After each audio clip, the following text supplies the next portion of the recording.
Selamat pagi, Bapak Ibu Saudara sekalian. Selamat datang dalam acara Sarapan Sabda bersama saya, Pak Saparman. Sarapan kita pagi hari ini masih Filipi 1 ayat 1 dan 2. Dan secara khusus kita akan menyimpulkan ayat yang pertama sebelum kita merenungkan tokoh berikutnya. Nah, satu tokoh yang belum kita bicarakan, yaitu yang kita renungkan, yaitu tokoh yang terakhir itu adalah Allah Bapa. Selain Allah Bapa ya, kita, nah, kalau kita kan penulis dan pembaca. Tapi mari kita baca lagi Filipi 1 dan 2. Paulus, maaf, dari Paulus dan Timotius, hamba-hamba Kristus Yesus, kepada semua orang kudus dalam Kristus Yesus di Filipi, dengan para penilik jemaat dan diaken. Kasih karunia dan damai sejahtera dari Allah Bapa kita dan dari Tuhan Yesus Kristus menyertai kamu. Nah, kita akan menyimpulkan ayat 1. Di dalam ayat 1 ini mengandung satu kebenaran adanya sebuah jemaat lokal. Apa itu jemaat lokal yang ideal? Yang ideal dalam ayat 1 sudah ada unsur-unsur yang jelas yang bisa kita kategorikan menjadi satu gereja yang atau jemaat lokal yang ideal. Bagaimana elemen-elemen atau unsur-unsur apa saja yang menjadikan gereja itu ideal? Yang pertama itu ada anggota jemaat. Anggota jemaatnya adalah orang-orang kudus dalam Kristus Yesus satu. Jadi suatu kumpulan di mana ada orang-orang yang percaya kepada Tuhan Yesus Kristus sebagai Tuhan dan Juru Selamat, itu salah satu unsur jemaat. Harus yang tersekutu adalah orang-orang kudus, orang-orang yang sudah dikuduskan Tuhan, yang percaya kepada Tuhan Yesus Kristus sebagai Tuhan dan Juru Selamat.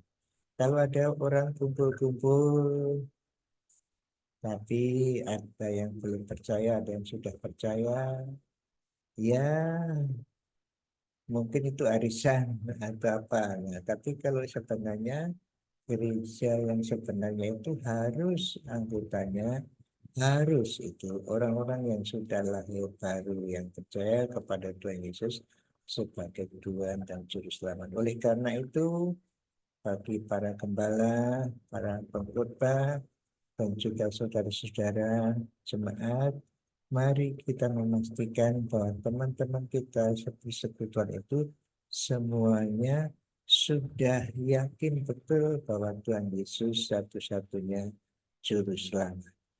Oleh karena itu, khotbah penginjilan sering perlu diulang-ulang supaya anggota jemaat itu betul-betul orang kudus. Kalau orang kudus memang bukan anggota jemaat ya, seperti itu. Yang kedua, memang harus bersekutu di suatu tempat. Di sini dikatakan di Filipi. Jadi ada anggotanya, orang percaya, ada tempat. Nah, memang tempat tidak harus gedung gereja permanen. Bisa di lapangan, bisa di hotel, bisa di mall, atau di rumah tangga. Tapi pokoknya ada tempat. Memang kalau sekarang bisa juga tidak punya tempat dalam arti Zoom. Tempatnya di mana-mana bisa berada. Itu bisa.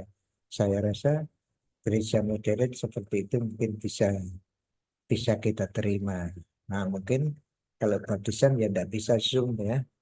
Pasti ya harus real dilakukan, dilaksanakan. itu tidak bisa baptisan secara online. Ya bisa bisa yang melihat itu jemaatnya mungkin, tapi yang dibaptis harus betul-betul onsite itu. Ya, jadi yang pertama tadi ada anggotanya, orang percaya. Yang kedua ada tempat. Dan ketiga harus ada pemimpin. Bahkan di sini dikatakan di jemaat Filipi itu ada para penilik jemaat dan diaken. Jadi ada pemimpin rohani, tetapi juga ada pelayan-pelayan jasmani diaken.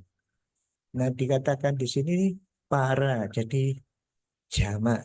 Jadi bukan satu pendeta, bukan satu gembala, bukan satu diaken, tapi lebih dari itu. Nah, makanya ini saya sebutkan, ini gereja yang ideal.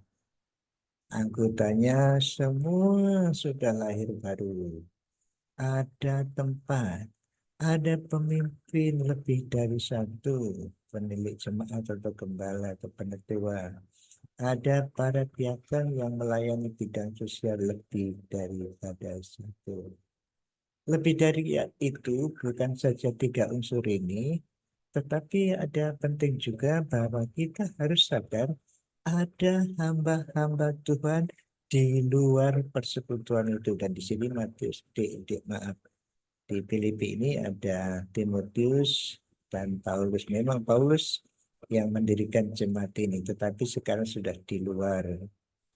Ini di penjara ya, tapi nanti membuka jemaat yang lain lagi. Jadi maksud saya, selain pelayan-pelayan di gereja lokal, kita harus sadar ada pelayan-pelayan di luar gereja lokal yang kita sebut juga hamba-hamba Tuhan yang lain. Bagaimana gereja Bapak, Ibu, Saudara sekalian, apa memenuhi kriteria ini? Anggotanya semua sudah lahir baru, ada tempat, lalu ada pemimpin-pemimpin rohani, ada pelayan-pelayan jasmani.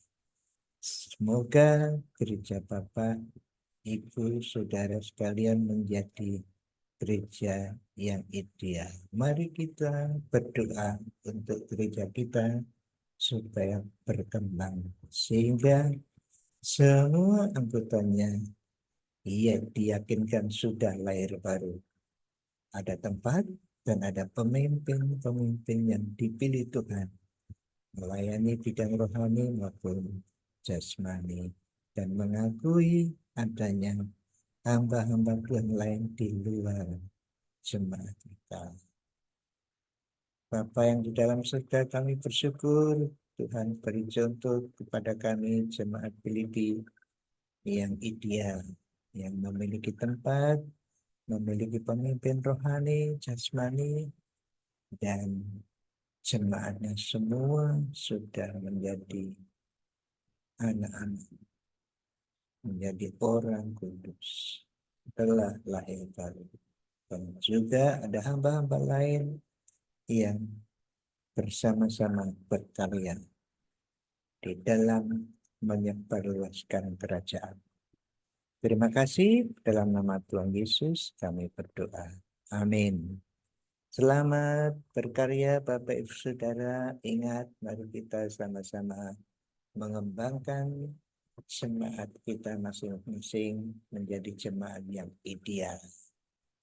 Yang semua anggotanya lahir baru, ada tempat, ada pemimpin rohani, jasmani, dan mengakui sadar adanya hamba-hamba Tuhan lain di luar jemaat lokal.